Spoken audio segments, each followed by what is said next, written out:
Okay जी।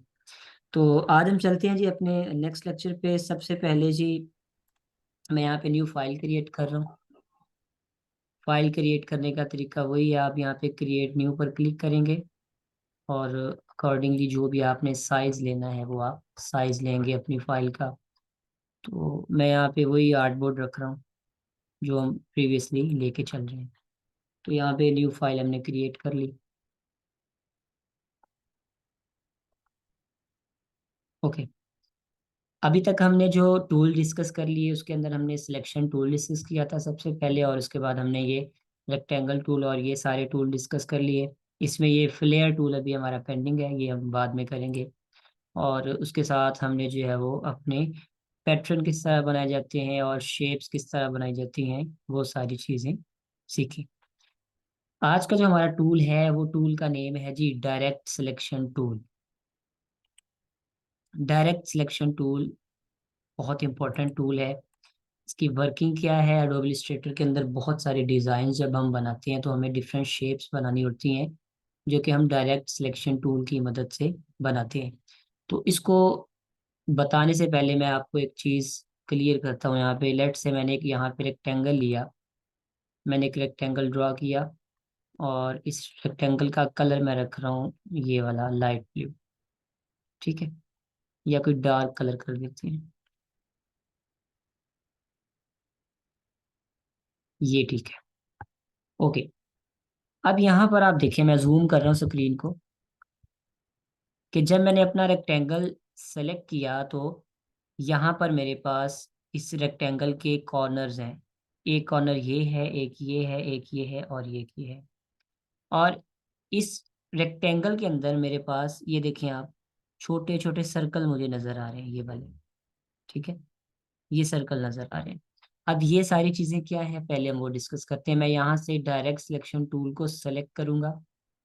अब जैसे ही मैंने डायरेक्ट सिलेक्शन टूल सेलेक्ट किया तो देखें मेरे पास यहाँ पर पॉइंट्स जो है वो शो होना शुरू हो गए। अच्छा, डायरेक्ट सिलेक्शन टूल बताने से पहले एक और चीज़ यहाँ पे आपको क्लियर होनी चाहिए। ये जो हमारा डॉट है ये, ठीक है, एक डॉट को कहा जाता है एंकर। ठीक है, यानी एक पॉइंट को क्या कहा जाता है, एंकर पॉइंट कहा जाता है। यानी एक डॉट ये है, ये हमारा एक एंकर पॉइंट है। एक ये है एंकर पॉइंट है, एक ये है एंकर पॉइंट है और ये एक एंकर पॉइंट है। यानी ये चार हमारे डॉट जो हैं यानी ये एंकर पॉइंट्स कहलाते हैं हमारे। ओके, अब अगर मैं बॉक्स को सिलेक्ट करता हूँ तो इसके अंदर मुझे कुछ डॉट छोटे छोटे सर्कल नजर आ रहे हैं ये वाले। इसको मैं भी एक्सप्लेन करता हूँ आपको। अच्छा, एक एंकर पॉइंट से लेकर दूसरे एंकर पॉइंट तक हमारी जो ये लाइन है ये, अब देखें मैं अगर इसके ऊपर अपना कर्सर ला रहा हूँ तो मुझे वो बता रहा है इसको क्या कहा जाता है, पाथ कहा जाता है। यानी एक एंकर पॉइंट से लेकर दूसरे एंकर पॉइंट के दरमियान जो हमारा डिस्टेंस है या लाइन है उसको क्या कहा जाता है, पाथ कहा जाता है। लेट से मैं यहाँ पे एक लाइन ड्रॉ करता हूँ, फॉर एग्जांपल ये मैंने लाइन ड्रॉ की। ठीक है, तो अब एक मेरा एंकर पॉइंट ये है और एक मेरा एंकर पॉइंट ये है और ये जो मेरी लाइन है यानी इसको क्या कहा जाता है, पाथ कहा जाता है। ठीक है, तो ये छोटा सा कॉन्सेप्ट था, ये आपको पता होना जरूरी है। अब हम चलते हैं कि डायरेक्ट सिलेक्शन टूल काम क्या करता है। सबसे पहला काम इसका देखें, मैं अगर डायरेक्ट सिलेक्शन टूल सिलेक्ट करता हूँ और ये वाले जो छोटे छोटे सर्कल नजर आ रहे हैं इसको मैं यहाँ से पकड़ के राउंड करता हूँ। देखें, ड्रैग करता हूँ तो मेरा वो जो रेक्टेंगल है वो क्या बन जाएगा, राउंडेड रेक्टेंगल बन जाएगा। ठीक है, इसी तरह आप इसको जितना मर्जी जो है वो अपने साइज के मुताबिक जो है वो राउंड कर सकते हैं या जितना मर्जी आप इसको शार्प कर सकते हैं। मैं लेट से यहाँ तक लाके इसको छोड़ देता हूँ तो ये मेरी एक शेप बन गई। ठीक है, अच्छा, अब आप कहते हैं कि मैं जब इसको पकड़ रहा हूँ तो मेरे तो सारे कॉर्नर्स जो है वो मूव हो रहे हैं। ठीक है, लेकिन हमारे पास एक और ऑप्शन है, आप चाहते हैं कि मैं सिर्फ इस स्पेसिफिक पॉइंट को जो है वो राउंड करना चाहता हूँ। तो आप डायरेक्ट सिलेक्शन टूल लें, अपने उस पॉइंट को सेलेक्ट करके जिस साइड को आपने राउंड करना है उसके लिए आपको उस पॉइंट पर जाके क्लिक करना होगा।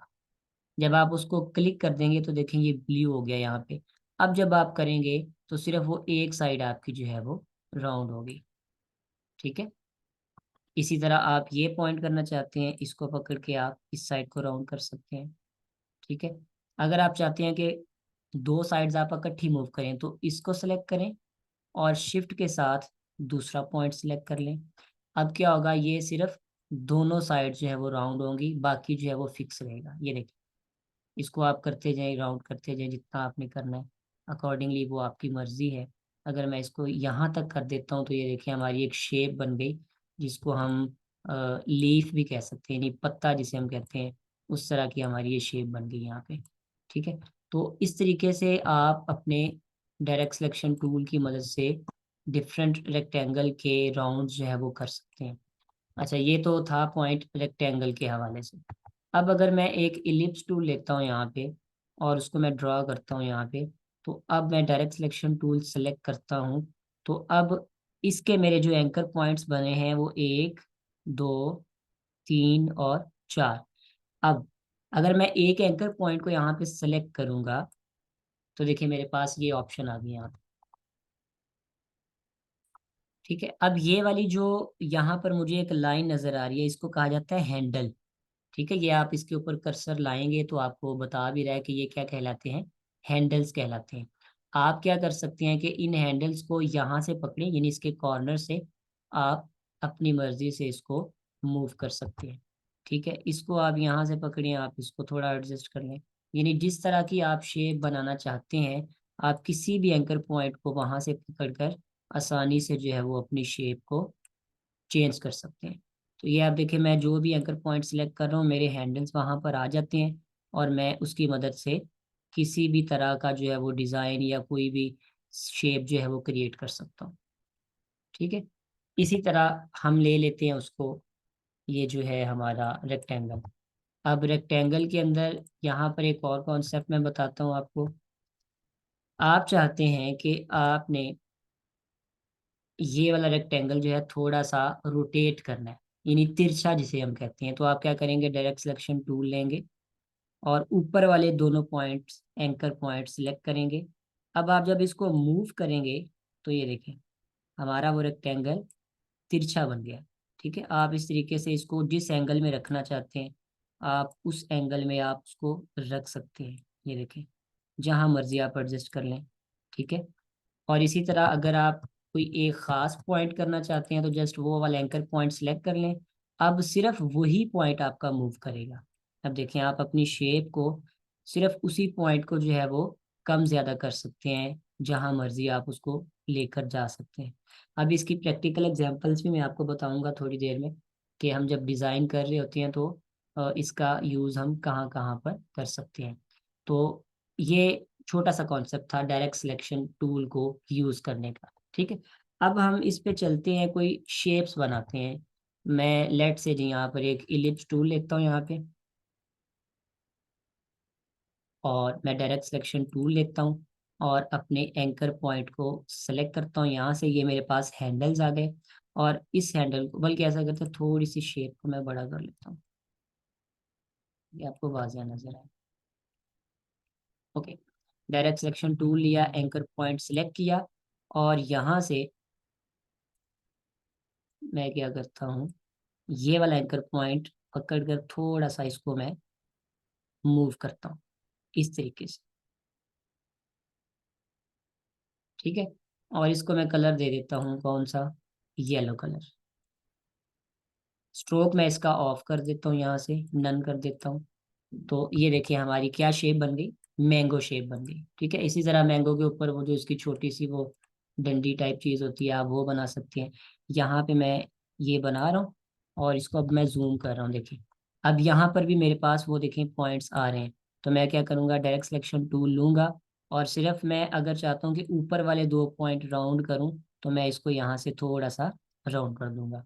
ठीक है, ले, इसको मैं कलर दे देता हूँ ब्राउन, जो उसके ऊपर होता है, या ब्लैक कर दें, ब्राउन कर दें, जो भी आप कलर देना चाहते हैं। मैं इसको ब्राउन कलर दे देता हूँ यहाँ से, ये वाला। ठीक है, तो ये मैंने इसको यहाँ पे लाके रख दिया। ठीक है, इसी तरह आपने अगर पत्ता बनाना है अपना, ठीक है, पत्ता बनाने के लिए एक तो तरीका मैंने स्टार्ट में बता दिया आपको। आप इलिप्स टूल लें और यहाँ पे एक इलिप्स ड्रॉ करें। अब हम थोड़ा सा इन रेक्टेंगल्स की प्रॉपर्टीज की तरफ भी जाएंगे। अच्छा, अब ये मैंने शेप ड्रॉ की, तो मैं जैसे ही डायरेक्ट सिलेक्शन टूल सेलेक्ट करूंगा, एक मिनट, मैसेज आया है, मैं मैसेज देख लूँ किसी का। ओके। अच्छा, अब ये वाला मैंने जब इलिप्स टूल जो है यहाँ पर ड्रॉ किया, तो मैं जैसे ही डायरेक्ट सिलेक्शन टूल सेलेक्ट करूंगा, तो देखिए मेरे पास, जैसे ही मैंने एंकर पॉइंट सेलेक्ट किया कोई सा भी, जैसे मैं ये वाला एंकर पॉइंट सेलेक्ट करता हूँ या ये वाला करता हूँ या ये वाला करता हूँ, तो मेरे पास ऊपर कंट्रोल बार में देखें, यहाँ पर प्रॉपर्टीज आ रही हैं कुछ।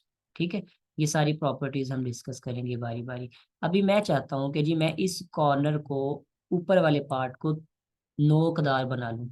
तो मैं एंकर पॉइंट से इसको, डायरेक्ट सिलेक्शन टूल से एंकर पॉइंट को सिलेक्ट करूंगा, और ये मेरे पास ऑप्शन मौजूद है कन्वर्ट की।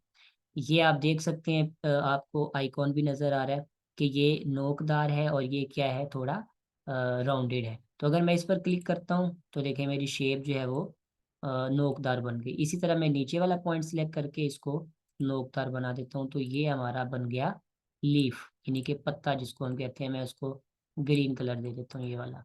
ठीक है। अच्छा, यहाँ पर एक और ऑप्शन है, आप किसी भी ऑब्जेक्ट को अगर रोटेट करना चाहते हैं, तो इसका तो मैंने बताया हुआ कि आप इसका साइज कम ज़्यादा कर सकते हैं। ठीक है, लेकिन अगर आप उसको थोड़ा रोटेट करना चाहते हैं, तो आप उस ऑब्जेक्ट को सेलेक्ट करेंगे और अपने पॉइंट के करीब लाएंगे, तो ये देखें आपको एरो नज़र आ रहा है रोटेशन का। आप वहाँ पर जाकर उसको इस तरह रोटेट कर सकते हैं। ठीक है, जिस एंगल में आपने रोटेट करना हो आप उसको कर सकते हैं। मैं कहता हूँ कि जी मैंने इस तरह करना है, तो यहाँ से मैं इसको पकड़ के यहाँ पे लाता हूँ और छोटा सा इसका थोड़ा सा साइज जो है मैं छोटा कर देता हूँ, ये। ठीक है, तो ये हमारी मैंगो शेप बन गई। ठीक है, इस तरह डायरेक्ट सिलेक्शन टूल के साथ आप बहुत सारी शेप्स जो है वो बना सकते हैं। इसी तरह जल्दी जल्दी मैं एक और शेप बनाता हूँ। मैं यहाँ पे एक रेक्टेंगल ड्रा करता हूँ। ठीक है, इसका कलर मैं देता हूँ ये वाला, और इसी के ऊपर मैं एक और कॉपी बनाता हूँ, कंट्रोल सी कर रहा हूँ, कंट्रोल एफ कर। ठीक है, और ऊपर वाले रेक्टेंगल का कलर मैं कर देता हूँ कोई लाइट सा ये वाला। ठीक है, अब मैं डायरेक्ट सिलेक्शन टूल सेलेक्ट करता हूँ अपना ये वाला, और इस एंकर पॉइंट से, यहाँ से, इसको मैंने सिर्फ एक पॉइंट को सेलेक्ट किया, यहाँ से पकड़ता हूँ और इसको मैं ले आता हूँ यहाँ पर, यानी मिड पॉइंट से। और इसी तरह मैं इसको यहाँ पे पकड़ता हूँ सेकंड पॉइंट को, तो मैं इसको यहाँ पे ले आता हूँ। तो ये हमारा क्या बन गया, इनवेलप बन गया। आपने अक्सर देखे होंगे इनवेलप्स की शेप हमारी इस तरह से होती है। ठीक है, तो इस तरीके से आप कोई भी ऑब्जेक्ट को जो है वो डायरेक्ट सिलेक्शन टूल की मदद से, किसी एक ख़ास एंकर पॉइंट की मदद से डिफरेंट शेप्स में बदल सकते हैं। ठीक है, उसको मॉडिफाई कर सकते हैं, उसकी आप रोटेशन कर सकते हैं, उसका एंगल साइज चेंज कर सकते हैं। ठीक है, यहाँ तक क्लियर है तो मुझे ज़रा ओके करें, फिर हम फर्दर इसका प्रैक्टिकल देखते हैं आगे क्या है।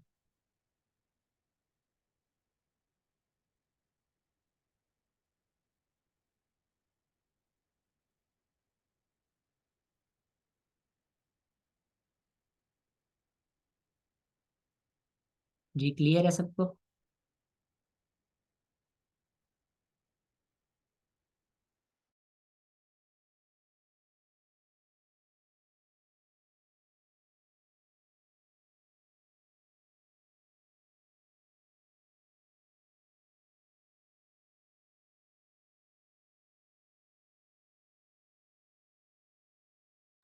ओके जी, नेक्स्ट हम चलते हैं अपने एडोब इलस्ट्रेटर को मज़ीद डिटेल से यहाँ पे डिस्कस करते हैं।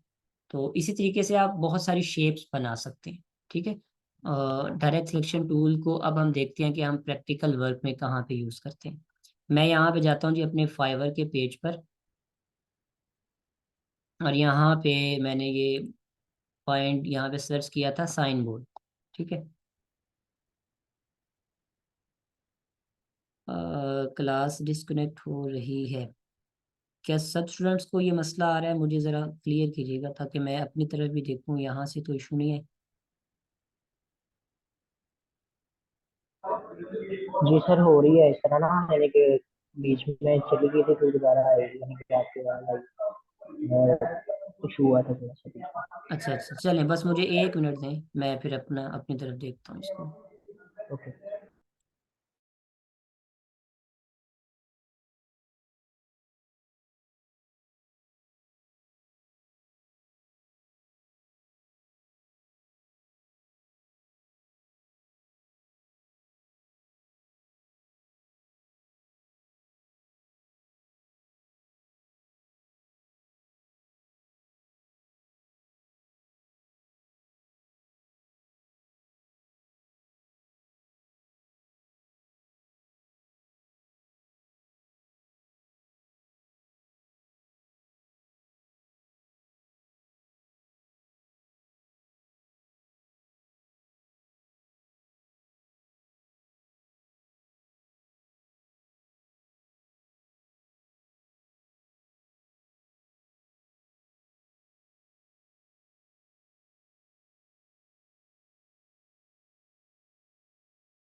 Hello sir.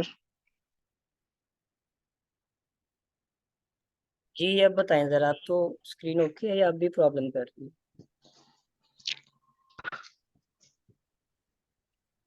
नो सर, अभी सही है फिलहाल।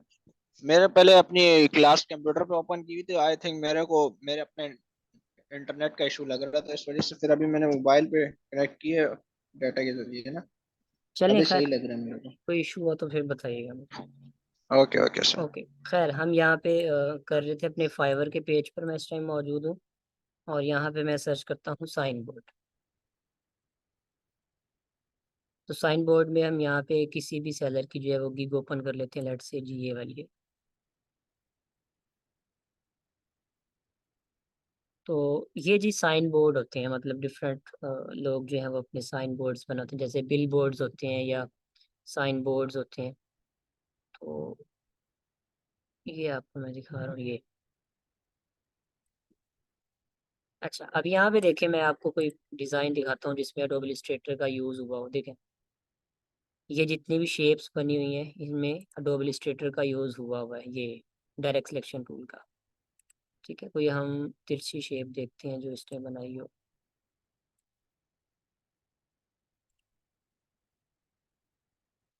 इस वाले में ये देखें, ये अब आपको तस्वीर नज़र आ रही है। इसने क्या किया हुआ है, यहाँ पे ये उस साइन बोर्ड का डिज़ाइन लिया, साइज़ लिया, और एक रेक्टेंगल यहाँ पर लगा हुआ है, और एक रेक्टेंगल नीचे भी लगा हुआ है। ठीक है, वो मैं आपको करके दिखाता हूँ कैसे इसने किया हुआ है। लेट से जी मैं यहाँ पे आता हूँ, और यहाँ पे मैं एक रेक्टेंगल ड्रा करता हूँ, ये वाला। ठीक है, ग्रे लाइट उसने बैकग्राउंड दिया है, चले हम भी वही कर लेते हैं। ये बैकग्राउंड दिया हुआ उसने, और एक रेक्टेंगल उसने इसके ऊपर ड्रा किया हुआ है यहाँ पर। ठीक है जी, और इसका कलर उसने दिया हुआ है ये वाला। उसके बाद उसने एक और रेक्टेंगल लिया। ठीक है, इसी की चलो कॉपी बना लेते हैं, उसको हम बड़ा कर लेंगे। ये लें, कंट्रोल सी कंट्रोल एफ, ये ऊपर कॉपी आ गई। इसको मैं बड़ा करता हूँ, यहाँ से पकड़ के यहाँ तक ले आता हूँ। ठीक है, अब उसने क्या किया हुआ है, इसका कलर उसने ब्लू किया हुआ है, हम भी ब्लू कर लेते हैं यहाँ पे ये वाला। ठीक है, अब उसने क्या किया, डायरेक्ट सिलेक्शन टूल लिया हुआ है यहाँ पे। ठीक है, और उसके बाद उसने इस एंकर पॉइंट को यहाँ से पकड़कर यहाँ तक कर दिया, और इस एंकर पॉइंट को पकड़कर यहाँ पे कर दिया। ठीक है, इन उसने वो बनाया हुआ है, एक तिरछा जो है वो एक शेप उसकी दी हुई है। तो अकॉर्डिंगली वो हम कर लेंगे। अच्छा, यहाँ पे एक ऑप्शन आपके पास मौजूद होती है, ये वाला टूल है, ये भी मैं साथ ही बता देता हूँ।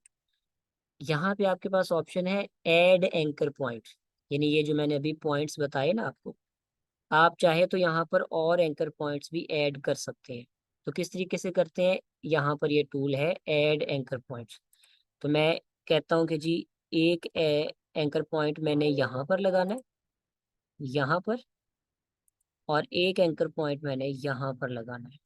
ले, दो एंकर पॉइंट बन गए। फिर डायरेक्ट सिलेक्शन टूल लूंगा, और इन्हीं एंकर पॉइंट्स को पकड़ कर ले मैं यहाँ तक ले आता हूँ, और इस वाले को मैं यहाँ तक ले आता हूँ। ठीक है, अब इनको चाहे आप थोड़ा सा और नीचे छोटा कर लें मजीद, यहाँ तक ले आए इसको, और इसको भी पकड़ के यहाँ तक ले आए। ठीक है, तो ये जैसे आपको रफली बता रहा हूँ। तो उसने क्या किया हुआ है कि इस तरह से एक ये रेक्टेंगल लिया, रेक्टेंगल टूल से वो शेप ऊपर कर दी। खैर उसने डिज़ाइन और तरह बनाया हुआ है, और यहाँ पर उसने एक इलिप्स टूल ड्रा करके, लेट से जी यहाँ पर, तो उसने उसके अंदर क्या लगा दी, पिक्चर लगा दी। ठीक है, तो ये सारी चीज़ें हम देखेंगे आहिस्ता आहिस्ता कि किस तरह से ये डिज़ाइंस बनने हैं। इसी तरह हम कोई और शेप देख लेते हैं यहाँ पर, बल्कि कोई और सेलर का निकालते हैं जो हमारा साइन बोर्ड, ये एक चीज़ नज़र आ रही है मुझे, ये देखें। इसमें भी वही डायरेक्ट सिलेक्शन टूल का यूज़ हुआ है, ये वाली शेप जो है ना, फ्यूचर होम ऑफ। ठीक है, अब क्या किया हुआ उसने, देखें, एक इस तरह से रेक्टेंगल ड्रा करके उसने डायरेक्ट सिलेक्शन टूल से उसको तिरछा कर दिया। हम इसको ट्राई करते हैं इसको। अच्छा जी, यहाँ पे मैं एक रेक्टेंगल ड्रॉ कर लेता हूँ। ओके। और इसका कलर मैं चले ब्लैक कर देता हूँ फिल वक्त। और यहाँ से फिर एक रेक्टेंगल लिया और यहाँ से मैंने ड्रॉ किया यहाँ तक। इसका कलर मैं ये रखा। अच्छा, उसने क्या किया हुआ है देखें, एक एंकर पॉइंट को यहाँ से पकड़ा हुआ है और उसने उसको तिरछा कर दिया है, ठीक है।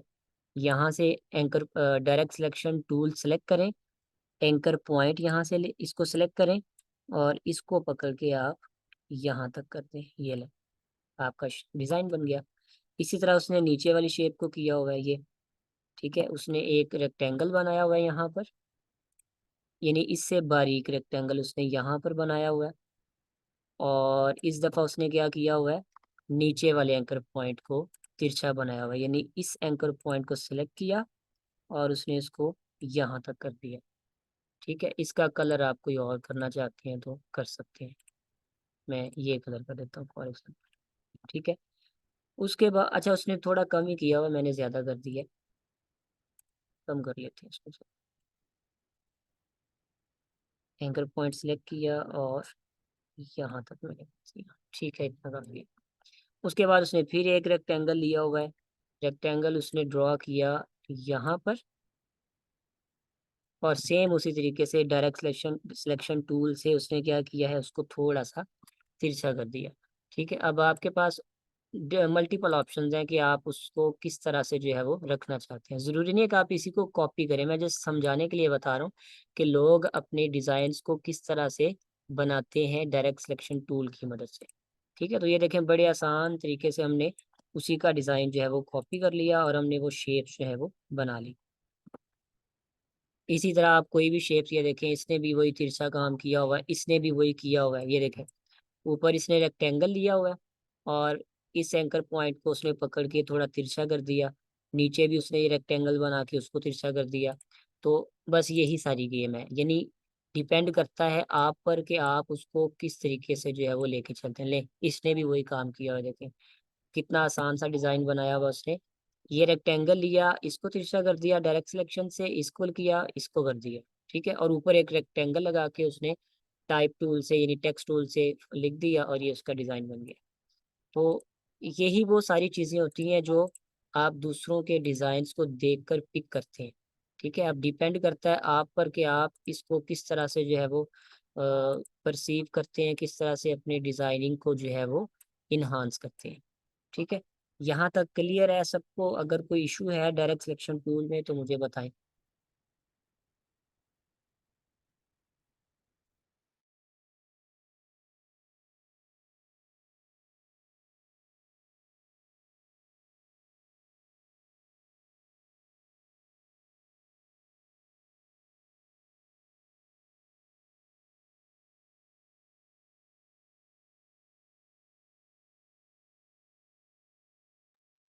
जी हमजा, आप बताएं, क्लियर है आपको? उमेर, बाकी स्टूडेंट्स भी बताएं। मुझे सर क्लियर है, अलहमदुलिल्लाह सर क्लियर है। थोड़ा बहुत समझ आया है सर। कोई कंफ्यूजन है तो बताएं मुझे इसमें, किसी पॉइंट नो पे। Sir, I try. No sir, अभी तो नहीं है, आगे फिर प्रैक्टिस करेंगे तो देखेंगे सर, अगर कोई प्रॉब्लम आई तो फिर आपसे कांटेक्ट। ठीक है। अच्छा, अब एक फिलहाल तो डिज़ाइन अभी जो थोड़ी बहुत लास्ट समझ टाइम आए। मैंने दिखाया था आपको, वो मैं आपको दिखा देता हूँ। प्रैक्टिस के लिए भी आप इसको बना सकते हैं। मैंने वही ऑर्डर जो लास्ट टाइम कंप्लीट किया था आपको दिखाता हूँ। अच्छा, यहाँ पर भी देखें, ये भी मैंने वही काम किया हुआ है। ये मेरा फोल्डर, ये बता। खैर, ये तो सीधे सीधे रेक्टेंगल्स मैंने बना के डिज़ाइन बनाया, देखें, ठीक है। ये बड़ा सिंपल सा है। अच्छा, अगर ये डिज़ाइन मैं आपको दूँ तो आप लोग बना सकते हैं? सर ट्राई करेंगे। ये जो लोगो बना हुआ है सर, ये भी हमें खुद बनाना पड़ेगा? नहीं, लोगो हमेशा आपको क्लाइंट खुद देता है। तो सर फिर ये ट्राई करेंगे सर। हाँ, हेलो ये मैं सर, सर तरीका मैं बता। ये कहना चाहूँगा। जी हमजा। जी सर, मैं ये कहना चाहूँगा कि ना ये जो जूम, इसको थोड़ा सा जूम आउट कर दें तो मैं ज़रा टोटल डिज़ाइन देखना चाहता हूँ। ये है हिसाब से, क्योंकि थोड़ा सा नजर आ रहा है, ये हो तो जाएगा। सिंपल आपने रेक्टेंगल लेके तो उसको बनाना हमजा, आपकी आवाज क्लियर नहीं आ रही, आप मैसेज पे मुझे बताएं। है। चलो ठीक है सर। ओके, चले, इसकी मैं वैसे प्रैक्टिस भी बता देता हूँ आपको कि आप किस तरह से करेंगे। तो यहाँ पे देखें जी, हम चलते हैं Adobe Illustrator में। अब नेक्स्ट पॉइंट हम डिस्कस कर रहे हैं। ये हमने डायरेक्ट सिलेक्शन टूल जो है वो डिस्कस कर लिया। अच्छा, आज एक और चीज़ आपको मैं बता रहा हूँ। ये बहुत बहुत जो है वो ज़रूरी है, आपको चीज़ें ये पता होनी चाहिए। रहूंगा मैं उसी टॉपिक पे फिल वक्त जो हमारा टॉपिक चल रहा है। मैं लेट से यहाँ पे एक इलिप्स टूल सेलेक्ट करता हूँ। मैंने एक जो है वो इलिप्स ड्रॉ किया यहाँ पे, और इसका कलर मैं कोई भी कर देता हूँ। ठीक है, इसका साइज भी मैं बड़ा कर देता हूँ यहाँ पे।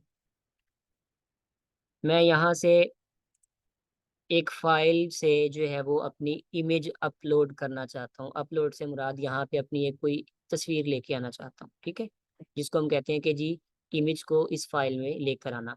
तो कैसे लेके आते हैं, मैं फाइल में जाऊँगा और यहाँ पे ऑप्शन मौजूद है प्लेस की। ठीक है, आप एडोब इलस्ट्रेटर में जब भी कोई चीज़ लेके आएंगे आप प्लेस ही करें, अदरवाइज आप ओपन भी कर सकते हैं। लेकिन प्लेस में क्या होगा कि वो इसी विंडो में आकर ओपन होगी। तो मैं प्लेस करता हूँ यहाँ से, और यहाँ से मेरी कोई भी पिक्चर जो है वो अगर पड़ी है सिस्टम के अंदर, तो मैं वो पिक्चर यहाँ से लेके आता हूँ। मैं कोई भी पिक्चर, लेट से ये पिक्चर पड़ी है, मैं इसको क्लिक करके मैं यहाँ पे प्लेस कर देता हूँ।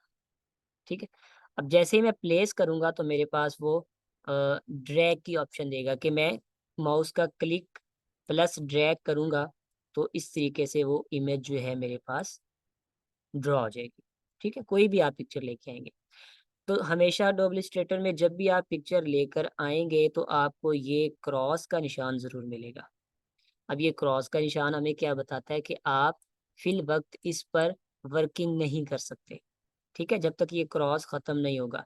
तो उसमें क्या करते हैं हम, जब भी कोई इमेज या कोई चीज़ लेकर आते हैं तो उसके अंदर आप उस इमेज को या उस स्पेसिफिक ऑब्जेक्ट को हमेशा क्या करेंगे, इम्बेड करेंगे। ये आपके पास ऑप्शन है ऊपर इम्बेड की।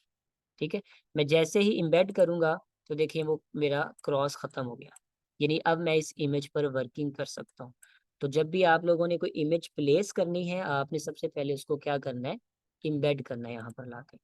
अच्छा, अब मैं चाहता हूँ कि मेरे पास ये जो इमेज है मैं इसको इस रेक्टेंगल के अंदर ले आऊँ। जैसे हम अक्सर उसमें यूज़ करते हैं ना, MS वर्ड या एक्सेल में क्लिपिंग का concept, clip art MS word में होता है। ठीक है, आप किसी खास शेप को या किसी डिज़ाइन के अंदर तस्वीर को क्लिप कर देते हैं। तो वो आपको मैं कॉन्सेप्ट बता रहा हूँ कि आपने किसी भी इमेज को जो है वो क्लिप कैसे करना है। ठीक है, तो सबसे पहले तो एक चीज़ आपको यहाँ पे जो है वो समझनी चाहिए कि क्लिप करने से होगा क्या। मेरी ये जो इमेज है पूरी रेक्टेंगल शेप में, ये उस रेक्टेंगल के अंदर चली जाएगी। ठीक है, रेक्टेंगल के अंदर जाने से मुराद क्या होगा कि मुझे सिर्फ अगर इस पिक्चर को इतने एरिया में शो करवाना है तो मैं उसको उसके अंदर क्या कर दूंगा, क्लिप कर दूंगा। अब क्लिप करने का तरीकाकार ये नोट कर लें पॉइंट हमेशा, जब भी आप अपनी पिक्चर को किसी शेप के अंदर क्लिप करेंगे तो आपकी इमेज जो है वो नीचे होनी चाहिए और आपकी शेप जो है वो ऊपर होनी चाहिए। अभी जैसे मैं शेप को नीचे रखता हूँ और इमेज को ऊपर रखता हूँ और दोनों को सेलेक्ट करता हूँ और राइट क्लिक करता हूँ इसके ऊपर, और मैं कहता हूँ मेक क्लिपिंग मास्क, तो वो नहीं करेगा। ठीक है, क्यों? क्योंकि ऑब्जेक्ट जो है वो नीचे पड़ा है जिसके अंदर वो क्लिप होना है। अब इमेज को नीचे कैसे करना है, आप इसी के ऊपर राइट क्लिक करें। ठीक है, और यहाँ पर ऑप्शन है आपके पास अरेंज की। अरेंज में जाकर आपके पास डिफरेंट ऑप्शंस हैं, send to back, bring to front, bring forward, send backward. तो आप सेंड टू बैक कर दें यहाँ पे। ठीक है, अब क्या हुआ देखें, इमेज नीचे चली गई और इलिप्स यानी कि जो ऑब्जेक्ट है वो ऊपर आ गया। अब आप इन दोनों को सिलेक्ट करें, राइट क्लिक करें यहाँ पे और कर दें यहाँ पर मेक क्लिपिंग मास्क। ठीक है जी, आपकी इमेज उस रेक्टेंगल के अंदर जो है वो क्या हो गई है, क्लिप हो। इसी तरह आप और चूज कर लें कॉन्सेप्ट। रेक्टेंगल लें यहाँ से, ये लें, और इधर से मैं कोई और इमेज ले आता हूँ, यहाँ से प्लेस करते हैं, यहाँ से कोई इमेज देखते हैं। ठीक है, फॉर एग्जांपल हमारे पास कोई भी इमेज ले लेते हैं हम, ये वाली, ये ले लेते हैं। ठीक है, मैं यहाँ पे पिक्चर को लाके ड्रैग, यानी माउस का क्लिक और ड्रैग करता हूँ और इम्बेड कर लेता हूँ, और यहाँ से जो है वो मैं अपनी शेप को ऊपर ले आता हूँ। राइट क्लिक करूँगा, ट्रांसफॉर्म सॉरी अरेंज में जाऊँगा और ब्रिंग टू फ्रंट कर दूंगा। ठीक है, और इसका साइज मैं यहाँ से बढ़ा लेता हूँ। ओके, अब यहाँ पे एक प्रॉब्लम आपको हमेशा आएगी कि भाई मेरी इमेज नीचे पड़ी है, ऑब्जेक्ट ऊपर पड़ा है, और मुझे तो नज़र ही नहीं आ रहा कि मैंने इमेज का कौन सा एरिया कितना शो करवाना। ठीक है, तो ये कैसे आप देखेंगे।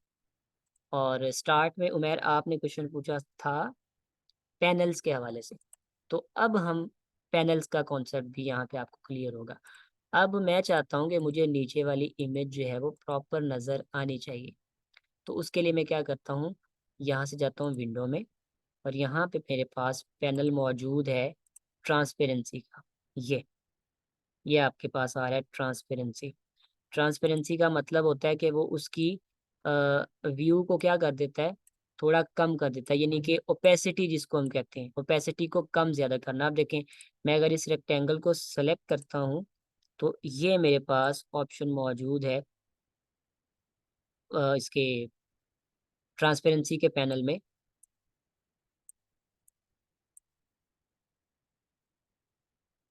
कहाँ गया, एक मिनट। सर नहीं, स्ट्रोक के नीचे है सर। नहीं, वो मेरे यहाँ पे वो सारी स्क्रीन्स ऊपर आई हुई है ना इसके पैनल्स के ऊपर, तो वो मुझे बार बार साइड पे करनी पड़ रही है, जिस वजह से डिस्टर्बेंस हो रही है। अच्छा, अभी भी सही नज़र नहीं आ रहा।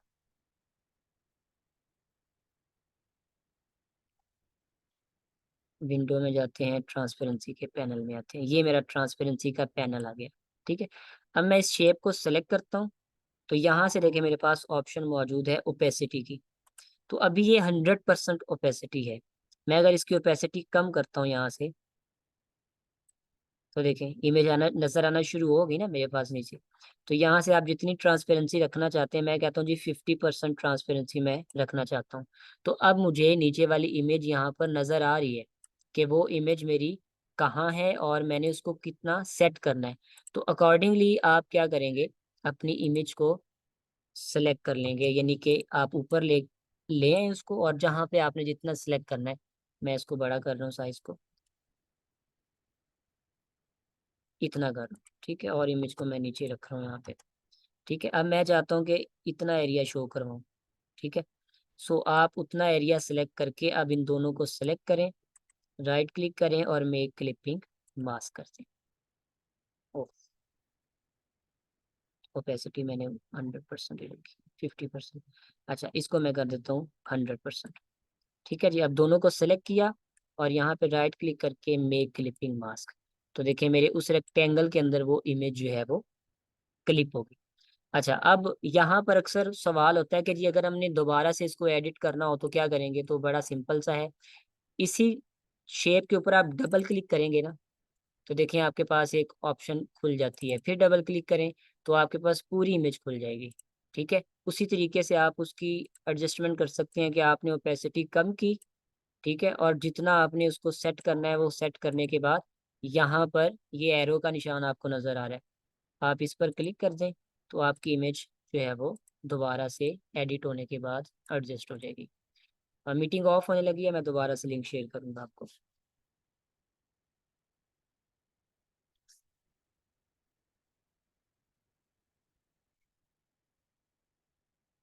अच्छा जी, 1 मिनट। ठीक है, अगर ऑफ हो जाती है तो मैं लिंक शेयर करूँगा दोबारा से आपको जी।